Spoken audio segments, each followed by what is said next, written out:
My sister and her fiancé called my $6,000 honeymoon gift cheap to my face at dinner and said I was a loser.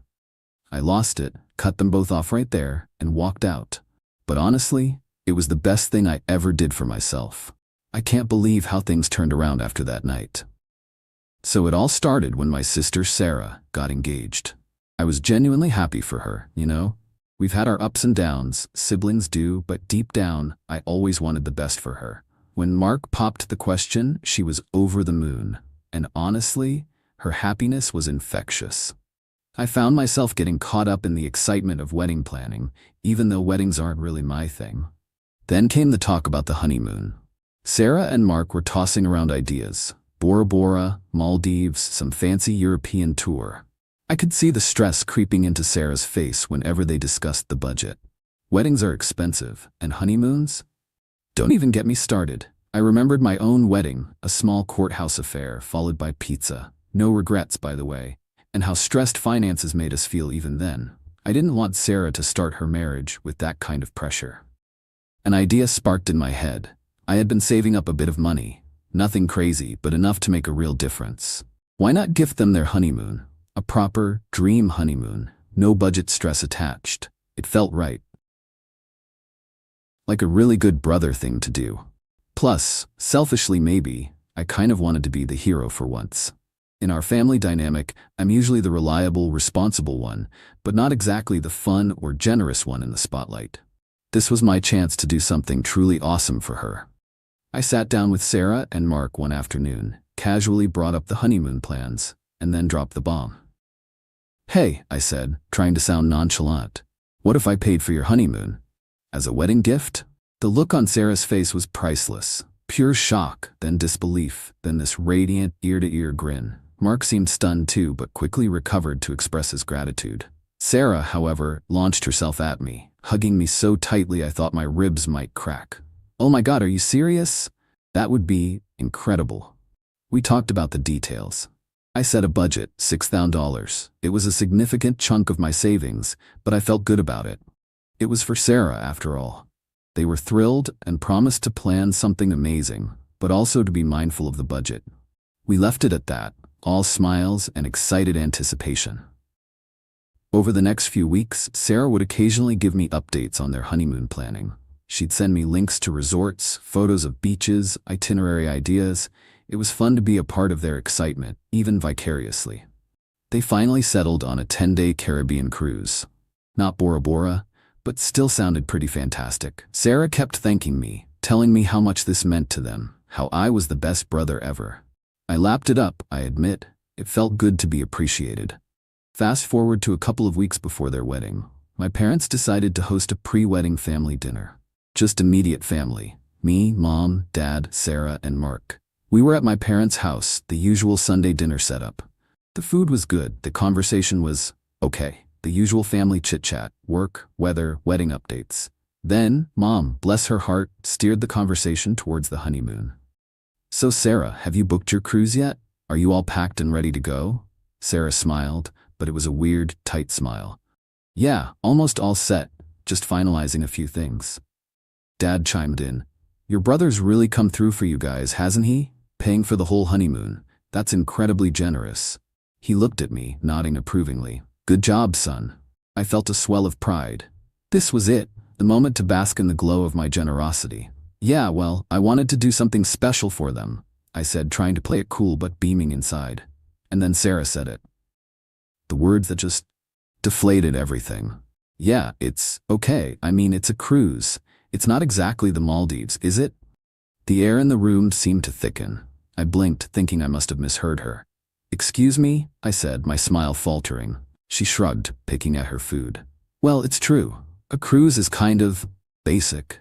And honestly, when Mark and I looked at the details, it's not even that luxurious of a cruise line. It's kind of budget." Mark shifted uncomfortably in his seat, avoiding eye contact. My parents were silent, their faces frozen in expressions of disbelief. I just stared at Sarah, my mind struggling to process what I was hearing. "Sarah," I said slowly, trying to keep my voice level, "I paid $6,000 for this honeymoon." $6,000. That's not exactly budget for most people." She rolled her eyes. "Okay, fine, $6,000. But in the grand scheme of honeymoons, it's not that much. Honestly, it feels a little cheap.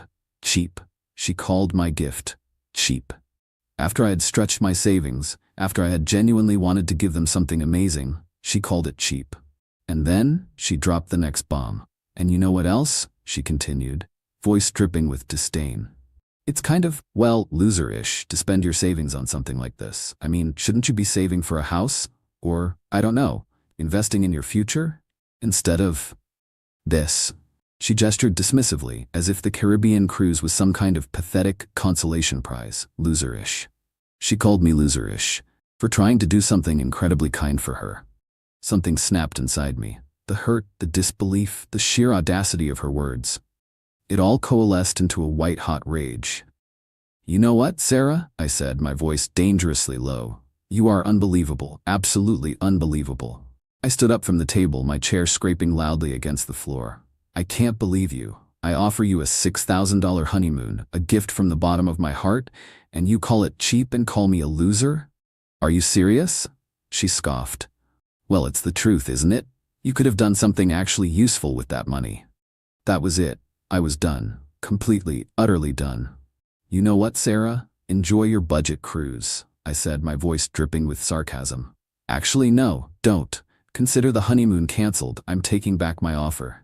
Sarah's eyes widened, finally registering the shift in my demeanor. Wait, what? You can't do that?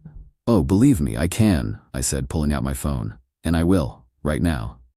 I quickly called the travel agency, explained the situation, and canceled the cruise. There was a cancellation fee, of course, but at that point, I didn't care. It was worth every penny to wipe the smug look off Sarah's face.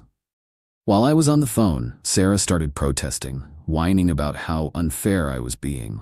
Mark finally spoke up, mumbling something about how maybe she didn't mean it the way it sounded. My parents were still sitting there, stunned into silence, watching the whole thing unfold like a train wreck. I hung up the phone, feeling a strange mix of anger and liberation. It's done, I announced, looking directly at Sarah. The honeymoon is canceled. Consider this our last family dinner for a very, very long time. In fact, consider us done. I'm cutting you both off. I turned to my parents. Mom, Dad, I'm leaving. I can't do this anymore. I can't be around people who are this ungrateful and frankly nasty. I walked out of the house, leaving them all sitting there in stunned silence. Driving home, my hands were shaking, adrenaline coursing through my veins. Anger was bubbling inside me, hot and fierce. How dare she? How dare she say those things to me, after I had tried to be so generous? I replayed the dinner conversation in my head, Sarah's words echoing like nails on a chalkboard. Cheap, loser-ish. The first few days after that were a whirlwind of emotions. Anger was the dominant one, fueling me, making me feel righteous in my decision. I pictured Sarah and Mark scrambling to rebook a honeymoon, probably on their own dime this time, and I felt a vindictive satisfaction. Serves them right, I thought.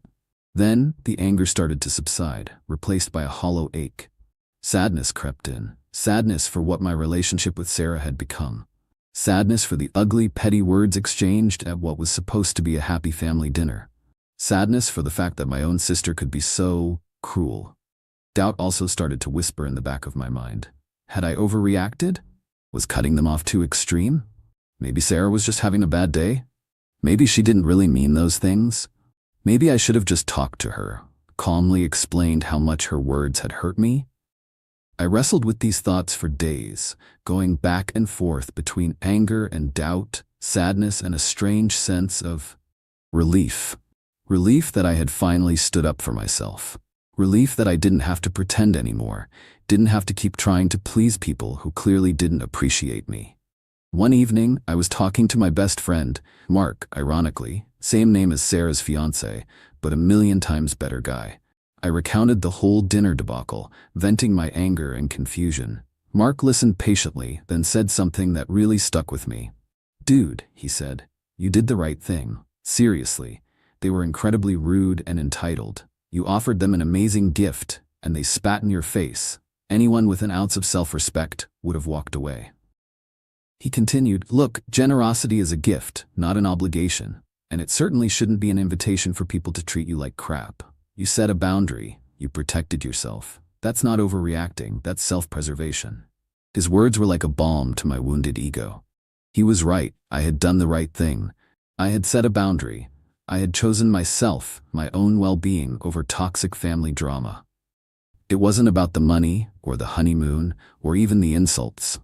It was about respect, and Sarah and Mark, in that moment, had shown me a complete lack of respect. The relief I felt then was profound. It was like a weight lifting off my shoulders.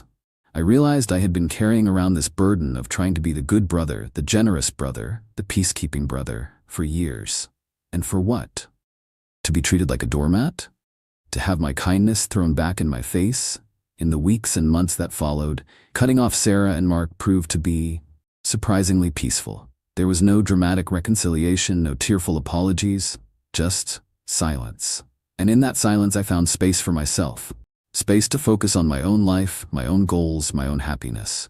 I invested the money I had earmarked for the honeymoon into something actually useful, as Sarah had sarcastically suggested. I put it towards a down payment on a small investment property. Something that would actually contribute to my future, unlike, say, a 10-day cruise for people who would just complain about it anyway. I also started spending more time with friends who genuinely appreciated me, friends who lifted me up, not put me down. I rediscovered hobbies I had neglected, started exercising regularly, and even took a weekend trip by myself, just to enjoy my own company. Slowly, gradually, the anger and sadness faded, replaced by a quiet sense of contentment. I realized that cutting off Sarah and Mark wasn't just about avoiding negativity. It was about creating space for positivity in my life. Space for self-respect, self-care, and genuine, reciprocal relationships. Looking back now, that family dinner, as awful as it was a turning point. It was the night I finally stopped trying to earn approval from people who were incapable of giving it. It was the night I finally chose myself, and honestly, it was the best thing I ever did for myself. Sometimes cutting ties isn't about revenge or anger. Sometimes it's about self-love and finally understanding your own worth. And that's a lesson worth more than any honeymoon, no matter how cheap or loser-ish someone might try to make you feel.